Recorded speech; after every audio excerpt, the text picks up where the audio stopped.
பெண்களுக்கு the most attractive part of the face அப்படின்னு பார்த்தா அவங்க ஃபீச்சர்ஸை விட முக்கியமான ஒரு விஷயம் இருக்குங்க. அது என்னன்னு சொல்லி நம்ம எல்லாருக்கும் நல்லாவே தெரியும். இயரிங்ஸ் அப்படிங்கிற ஒரு விஷயம் தான். பெண்கள் வந்து ரொம்ப விரும்பி போடக்கூடிய ஒரு ஆக்சசரியும் என்னன்னு பார்த்தீங்கன்னா அது வந்து இயரிங்ஸ் தான். ஸோ இந்த இயரிங்ஸை வந்து நம்மளே வீட்டில் பண்ணால் எவ்வளோ சூப்பராக இருக்கும். இதை வந்து நம்ம crochet மெத்தட் மூலமாக தான் இன்றைக்கும் நம்ம கற்றுக்க போகிறோம். crochet மூலமாக நம்ம நிறைய விஷயங்கள் எப்படி பண்ணுறது அப்படின்னு சொல்லி பார்த்தோம். இன்றைக்கி அந்த வகையில் நமக்கு ரொம்ப பிடிச்சமான அந்த இயரிங்ஸை நம்ம வீட்டிலே எப்படி செய்யலாம் அப்படின்னு சொல்லி பார்க்க போகிறோம். மிஸ்ஸஸ் ஹரினி ஸ்ரீ அவங்க வந்து இப்போ நமக்கு எப்படி செய்கிறது அப்படின்னு சொல்லி காட்ட போகிறாங்க. வாங்க பார்த்து தெரிஞ்சுக்கலாம்.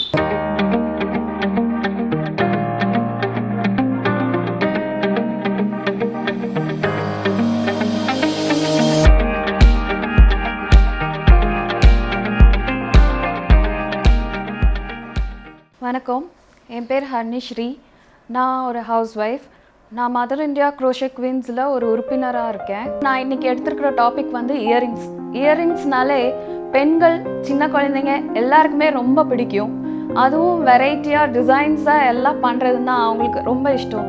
இது crochetல இன்னொரு அட்வான்டேஜ் என்னென்னா இது ரொம்ப லைட் வெயிட்டாக இருக்கும். அதனால் எவ்வளோ பெரிய டிசைன் வேணாலும் பண்ணி போடலாம். இதுக்கு தேவையான பொருட்கள் ஆங்கர் த்ரெட்டு, 2 ஹூக்ஸு, ட்விஸ்டர், கத்ரி, அப்புறம் crochet ஹூக்ஸில் நிறைய சைஸஸ் இருக்குது. இன்றைக்கி நம்ம பார்க்க போகிறது வந்து இந்த 1mm ஹூக்கில் தான் நம்ம பண்ண போகிறோம்.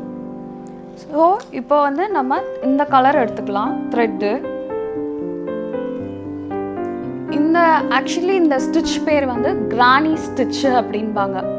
இன்றைக்கி இந்த கிரானி ஸ்டிச் வச்சு தான் நம்ம இயரிங் பண்ண போகிறோம். ஸோ அதுக்கு மெயின் ஃபஸ்ட்டு வந்து மேஜிக் சர்க்கிள் அப்படின்னு வேணும். மேஜிக் சர்க்கிள்னால் நம்ம சாதாரணமாக முடிச்சு போடுறது தான். ஆனால் முடிச்சு போடாமல் இப்படி இழுத்துட்டு எப்படி வேணாலும் இந்த சைஸை நம்ம டிஃபர் பண்ணிக்கலாம். அதுக்கு பேர் தான் மேஜிக் சர்க்கிள். ஸோ இப்போது இந்த மேஜிக் சர்க்கிள் நம்ம பண்ணியாச்சு. ஒன் மோர் டைம் காட்டுறேன். நார்மலாக நம்ம முடிச்சு போடுற மாதிரி தான், ஆனால் முடிச்சு போடாமல் இப்படி வச்சு இதில் பண்ணணும். அதுதான் மேஜிக் சர்க்கிள். ஸோ மெயினாக இன்றைக்கி தேவையை வந்து டபுள் crochet அப்புறம் ஸ்லிப் ஸ்டிச், இது 2 வச்சு தான் நம்ம இந்த கிரானி சர்க்கிள் இது பண்ண போகிறோம். இதுக்கு 3 செயின் ஃபஸ்ட்டு போடுறோம். இந்த செயினை வந்து நம்ம டபுள் crochetவாக எடுத்துக்க போகிறோம். மெயினாக இன்றைக்கி போடுற இயரிங்க்கு வந்து டபுள் crochetவும் ஸ்லிப் ஸ்டிச் தான் நமக்கு தேவை. டபுள் crochetனா 2 லூப் விட்டு இப்படி எடுத்து நெக்ஸ்ட் இது எடுக்கிறது, இதுக்கு பேர் தான் டபுள் crochet. ஸோ நம்ம 3 டபுள் crochet ஃபஸ்ட்டு போடுறோம். அதாவது ஃபஸ்ட் ஒன் வந்து 3 செயின், அப்புறம் 2 டபுள் crochet போட்டு 2 செயின் போட போகிறோம். திருப்பி 3 டபுள் crochet. இப்போ இது சைஸ் அட்ஜஸ்ட்மெண்ட் பண்ணுறதுனால தான் நம்ம வந்து இதுக்கு மேஜிக் சர்க்கிள்னு ப்ரேயர் வைக்கிறோம். ஸோ திருப்பி 3 டபுள் crochet போட்டு 2 செயின், திருப்பி 3 டபுள் crochet. இது வந்து டபுள் crochet வந்து ஒவ்வொருத்தர் ஒவ்வொரு போடுற ஹைட்டில் வரும். அதாவது அவங்க கை பக்குவம் பொறுத்து தான் வரும். இப்போ திருப்பி நம்ம 3 டபுள் crochet போடுறோம். ஸோ மொத்தம் 12 டபுள் crochet, அப்புறம் 2 திருப்பி 2 செயின். ஸோ மொத்தம் 8 செயின். இப்போ வந்து நம்ம க்ளோஸ் பண்ண போகிறோம். இப்படி இழுத்துட்டு இந்த ஃபஸ்ட்டு 3 செயின் போட்டோம்ல, அதில் 3ஆவது செயின்குள்ளே விட்டு இது பண்ணால் ஸ்லிப் ஸ்டிச். ஸோ இப்போ இந்த மாதிரி ஒரு ரவுண்ட் வரும். இப்போது நம்ம 12 டபுள் crochetவும் நடுவில் 2 மொத்தம் 8 செயின்ஸும் போட்டிருக்கோம். இந்த 8ஆவது செயின் போட்டு முடிச்சோன்னே இப்போ ஃபஸ்ட்டு இதில் 3 செயின் போட்டிருக்கோம்ல, அதில் கடைசி செயின்குள்ளே விட்டு இந்த இதை இழுத்து இதுக்குள்ளே விட்டால் இதுக்கு பேர் ஸ்லிப் ஸ்டிச். ஸோ இப்போ நம்ம ஃபஸ்ட் ரவுண்ட் முடிச்சிருக்கோம். இதை இழுத்ததுனால ஷேப் எந்த ஷேப் வேணுமோ அந்த ஷேப்க்கு வந்துடும். இப்போ நம்ம செகண்ட் ரவுண்ட் பண்ணலாம். செகண்ட் ரவுண்ட் பண்ணுறப்போ எப்படின்னா டர்ன் பண்ணியும் பண்ணலாம், இல்லை அப்படியே கண்டினியூ பண்ணியும் பண்ணலாம். இப்போ நான் அப்படியே கண்டினியூ பண்ணுறேன். 2ஆவது டபுள் crochetக்குள்ளே விட்டு இப்படி எடுத்திருக்கேன். அதாவது ஒன்றும் பண்ணல, இப்படி உள்ளே விட்டு த்ரெட்டை மட்டும் எடுத்து இது பண்ணுறேன். அதுக்கு பேர் ஸ்லிப் ஸ்டிச். ஸோ இந்த கேப்புக்கு நம்ம வரோம். இந்த கேப்புக்கு வந்தோடனே திருப்பி 3 செயின் போடுறோம், 2 டபுள் crochet போடணும். ஸோ ரெண்டாவது ரவுண்டில் நம்ம ஸ்டார்ட் பண்ணியிருக்கிறது வந்து 2 ஸ்லிப் ஸ்டிச் பண்ணிவிட்டு 3 செயின் போட்ட ஒரு டபுள் க்ரோஷேவும் 2 டபுள் க்ரோஷேவும் போட்டோம். So total 3 double crochet. இப்போது 2 செயின் திருப்பி டபுள் க்ரோஷே. இந்த டபுள் க்ரோஷேனால ரொம்ப ஈஸியானது தான். டபுள் க்ரோஷேன்னா என்ன, ஒரு லூப்பை இழுத்து உள்ளே விட்டு திருப்பி இந்த இது எடுத்து இது பண்ணி 2 லூப்பை நம்ம இது பண்ணுறோம். ஸோ அதுக்கு பேர் தான் டபுள் க்ரோஷே. ஸோ திருப்பி இப்போ வந்து சிங்கிள் செயின், இந்த கேப்பில் வந்தால் டபுள் செயின், இதுக்கு மேலே வரும்போது சிங்கிள் செயின். ஸோ நெக்ஸ்ட்டு திருப்பி இப்போ டபுள் க்ரோஷே. 3 டபுள் க்ரோஷே பண்ணியிருக்கோம். இப்போ 2 செயின் போடுறோம். நீங்கள் உங்களுக்கு போக போக இது அப்படியே ஈஸியாக தெரிஞ்சிடும், ஒரே பேட்டர்ன் தான். டபுள் க்ரோஷே போடுறோம். 3 டபுள் க்ரோஷே ஆனதுக்கப்புறம் இப்போ இதுக்கு மேலே வந்ததுனால நம்ம ஒரே ஒரு செயின் மட்டும் போடுறோம் கேப். திருப்பி இந்த கேப்பில் நம்ம 3 டபுள் க்ரோஷே போடுறோம். ஆக்சுவலி க்ரோஷே பார்த்திங்கன்னா ரொம்ப ஈஸியானது, நிறைய பேருக்கு வந்து ரொம்ப ஸ்ட்ரெஸ் ரிலீஃப் ஆனது. நீங்களே போட போட உங்களுக்கே அது புரியும். இப்போ வந்து நம்ம இந்த கேப்பில் வந்து 3 double crochet 2 chain 3 double crochet பண்ணியிருக்கோம். இப்போ ஒரு செயின், ஏன்னா இதுக்கு மேலே வந்திருக்கு அதனால ஒரு செயின் கேப்பு. இப்போ இந்த கேப்பில் திருப்பி 3 double crochet 2 chain 3 double crochet. Shape சரியாக வரலன்னு கவலைப்படாதீங்க, பண்ண பண்ண சரியாக வந்துடும். இன்னொன்று முடிக்கும் போது ஷேப் அப்படியே ஆட்டோமேட்டிக்காக வந்துடும். நம்ம போடும்போது ஒரு சிலருக்கு அந்த இது கரெக்டாக வராது, ஆனால் முடிக்கும் போது அது கரெக்டாகிடும். க்ரோஷே கற்றுக்கணுன்னா ரொம்ப நல்லது. ஏன்னா நிட்டிங்கு டாட்டிங் எதுனாலும் இன்றைக்கி மிஷின் மூலயமா பண்ணிடலாம். ஆனால் க்ரோஷே ஒன்று தான் கையில் பண்ணுற பொருள்.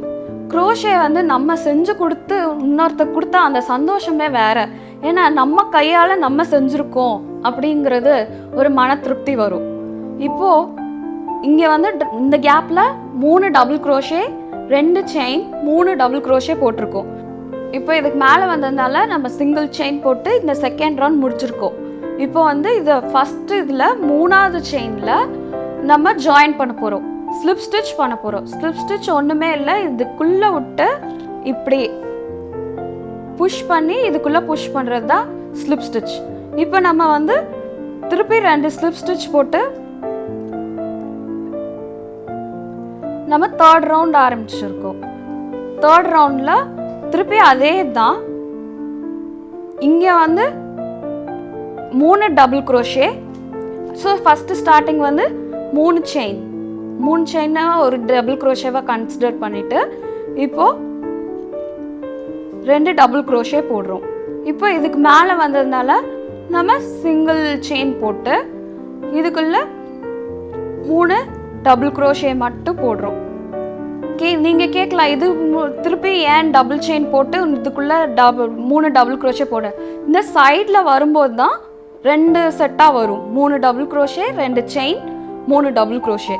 இப்போ இது சென்டரில் வர்றதுனால நம்ம 3 டபுள் க்ரோஷே மட்டும் போட்டு ஒரு சிங்கிள் செயின் போடுறோம். 3 டபுள் க்ரோஷே 2 செயின் திருப்பி 3 டபுள் க்ரோஷே. இந்த கிரானி ஸ்கொயர்னாலே மோஸ்ட்டாக வந்து double crochet slip stitch chains தான், வேறு எதுவுமே இல்லை. அதை வச்சு நிறைய டிசைன்ஸ் பண்ணலாம். இப்போது இதுக்கு மேலே வந்ததுனால நம்ம சிங்கிள் செயின் பண்ணுறோம். திருப்பி இங்கே வந்ததுனால 3 டபுள் க்ரோஷே. இப்போ 3 டபுள் க்ரோஷே பண்ணிட்டோம். திருப்பி சிங்கிள் செயின். இந்த கேப்பில் வந்ததுனால 3 டபுள் க்ரோஷே 2 செயின் திருப்பி 3 டபுள் க்ரோஷே. இப்போ இது உள்ளாட்ட இப்படி இழுத்து இது பண்ணால் முடிஞ்சது. இது ரொம்ப சிம்பிளான ஸ்டிச். இப்போ என்ன பண்ணோம்னா, இப்போ இந்த த்ரெட்டும் உள்ளே நம்ம இது போட்டு ஹூக் மாட்டினா இயரிங் முடிஞ்சது. இப்போ 2 சைடும் நம்ம வந்து உள்ளே இது பண்ணிட்டோம். இப்போது கிரானி ஸ்கொயர் முடிச்சாச்சு. இப்போ ஒரு கார்னரில் நம்ம இந்த இயரிங் ஹூக் எல்லா ஸ்டேஷ்னரி கடையிலையும் கிடைக்கும். இதை வந்து இதுக்குள்ளே விட்டு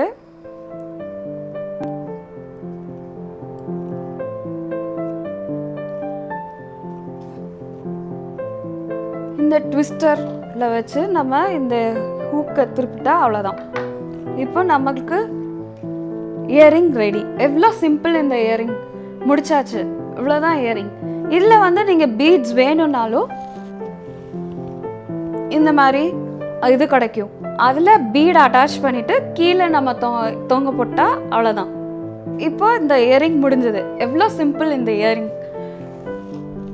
ஃபஸ்ட் டைம் பண்ணுறதுனால ஈஸியாக இருக்குன்னு சொல்லிட்டு இந்த கிரானி ஸ்கொயரில் நம்ம பண்ணோம். இது நீங்கள் பண்ண ரொம்ப ஈஸியாகிடும். எடுத்தோடனே ஃபஸ்ட் ரவுண்ட்லேயே வரல அப்படின்னு கவலைப்படாதீங்க. முடிச்சதுக்கப்புறம் தான் ஷேப் தெரியும். இதில் நிறைய வெரைட்டிஸ் இருக்குது. இந்த ஈஸி இயரிங்கை நீங்கள் செய்யும்போது உங்களுக்கு ஏதாவது டவுட் வந்ததுன்னா கீழே இருக்கிற நம்பருக்கு கால் பண்ணுங்கள், நாங்கள் கிளியர் பண்ணுறோம். மீண்டும் இன்னொரு நிகழ்ச்சியில் சந்திக்கலாம். நன்றி, வணக்கம். க்ரோஷே மூலமாக இயரிங்ஸ் இவ்வளோ ஈஸியாக சிம்பிளாக பண்ணலாமா அப்படின்ற மாதிரி இருந்தது அந்த செக்மெண்ட். கண்டிப்பாக நீங்கள் எல்லாரும் ரொம்ப என்ஜாய் பண்ணியிருப்பீங்க. ஸோ தொடர்ந்து நீங்களும் வந்து இந்த மாதிரி வீட்டில் நிறைய டிஃப்ரெண்டான திங்ஸ் நாங்கள் இந்த ஷோவில் சொல்லிக் கொடுக்குறதெல்லாம் ட்ரை பண்ணுவீங்க அப்படின்னு சொல்லி நாங்கள் நம்புகிறோம். அது மட்டும் இல்லைங்க, இந்த என்டையர் எபிசோட் உங்களுக்கு ரொம்ப யூஸ்ஃபுல்லாக இருந்திருக்கணும் நம்புகிறோம். உங்களுக்கு ஏதாவது யூஸ்ஃபுல்லான டிப்ஸ் தெரியும் அப்படின்னு சொன்னால் கீழே டிஸ்பிளே ஆகக்கூடிய அந்த வாட்ஸ்அப் நம்பருக்கோ இல்லைனா எங்களோட இமெயில் அட்ரஸ்க்கோ நீங்கள் அனுப்பலாம். அதை நாங்கள் வந்து உங்கள் பெயரோட தெரிவிப்போம். அது நிறைய பேருக்கு இன்னமும் பிரயோஜனமாக இருக்கும். So we'll catch you in another episode of Vizhithiru Penne. இதே போல் அடுத்த எபிசோடும் இன்ட்ரெஸ்டிங்காக இருக்கும் அப்படின்றதுல எந்த விதமான சந்தேகமும் இல்லை. So until I catch you there, it's me Preeti Manuel signing off. See you. Bye-bye. Take care.